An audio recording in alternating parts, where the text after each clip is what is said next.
आज से हम लोग हिंदी के क्लासेस अपने स्टार्ट करते हैं।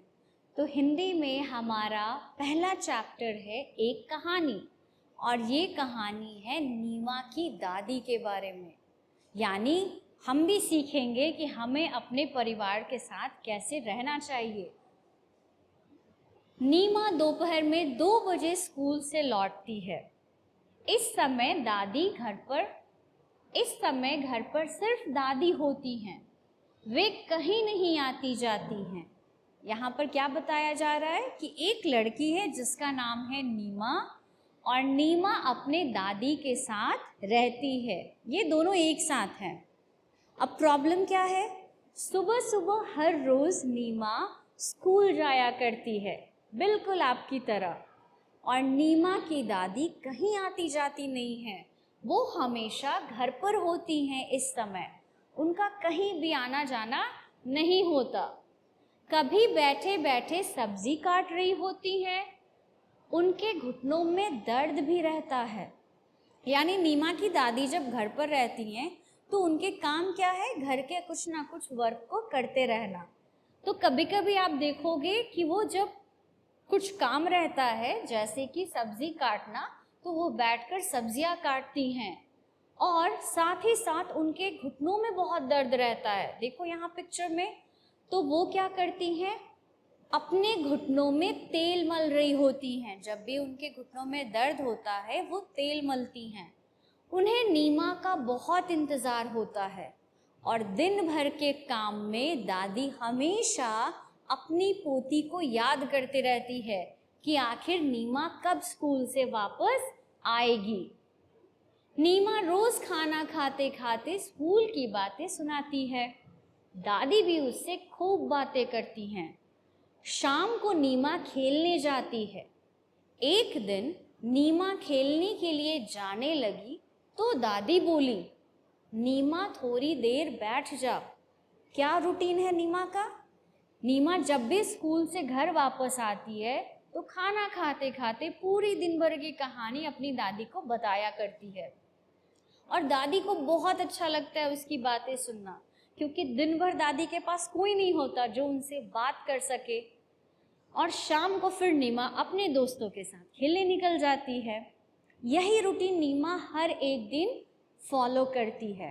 एक दिन क्या हुआ, जब नीमा खा पीकर शाम में अपने दोस्तों के साथ खेलने के लिए निकल रही थी, तभी दादी ने उसे रोका और रोककर कहा कि नीमा थोड़ी देर मेरे पास बैठ जा। क्यों? नीमा पलट कर बोली। अब जब दादी ने रोका तो नीमा को समझ में नहीं आया कि दादी आज मुझे क्यों रोक रही है, मैं तो रोज जाती हूँ। तो दादी उसे कहती है, मेरा समय नहीं कटता।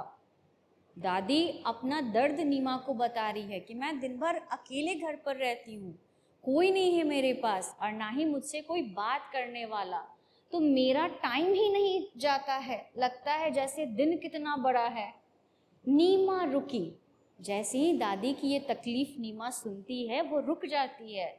फिर दौड़कर दादी की चप्पलें ले आई और दौड़ी दौड़ी जाती है और दादी की चप्पल लेकर आती है और बोली, दादी आप भी मेरे साथ खेलने चलिए। वो अपनी दादी को अपने साथ खेलने के लिए ले जाना चाहती है। खेलने में समय बहुत जल्दी कटता है। मैं 5 बजे खेलने जाती हूँ पर 10 मिनट में ही 6 बज जाते हैं। वो कहती है कि दादी चलो ना मेरे साथ खेलने, आप खेलोगे ना तो आपको टाइम का बिल्कुल पता नहीं चलेगा। मैं खेलने जाती हूँ 5 बजे और थोड़ी देर में ही लगता है कि 6 बज गए और मुझे वापस घर आना पड़ता है, इसीलिए मैं आपकी चप्पलें लेकर आई हूँ। जब नीमा इस तरीके से करती है तो दादी जोर से हंसने लगती हैं। फिर वे दोनों खेल के मैदान की ओर चल पड़े और फिर नीमा के साथ साथ दादी भी वहां पर उस ग्राउंड में पहुंच जाती है जहां पर नीमा खेलती है। तो इस कहानी से हमें क्या सीखने को मिला? हमें ये सीख मिलती है कि जिस तरीके से हम अपने दोस्तों के साथ समय बिताते हैं, ठीक वैसे ही थोड़ा सा समय अपने परिवार के साथ भी बिताना चाहिए, क्योंकि हमारे परिवार के जो भी मेंबर्स घर में रहते हैं ना, उनसे बात करने वाला कोई नहीं है। पर आप बाहर जाते हो तो आपको 1000 लोग मिलेंगे बात करने को। जैसे कि स्टोरी में हम लोगों ने देखा, नीमा स्कूल जाती है तो उसके बहुत सारे दोस्त हैं, दादी कहीं नहीं जाती हैं तो उनका कोई दोस्त नहीं है, इसलिए वो नीमा का इंतज़ार करती हैं। तो इसीलिए हमेशा आप सब कोशिश करना कि कुछ समय अपने परिवार के साथ भी रहो, इनसे उन्हें भी अच्छा लगेगा। अब क्वेश्चंस यहाँ से क्या क्या हम लोग बना सकते हैं।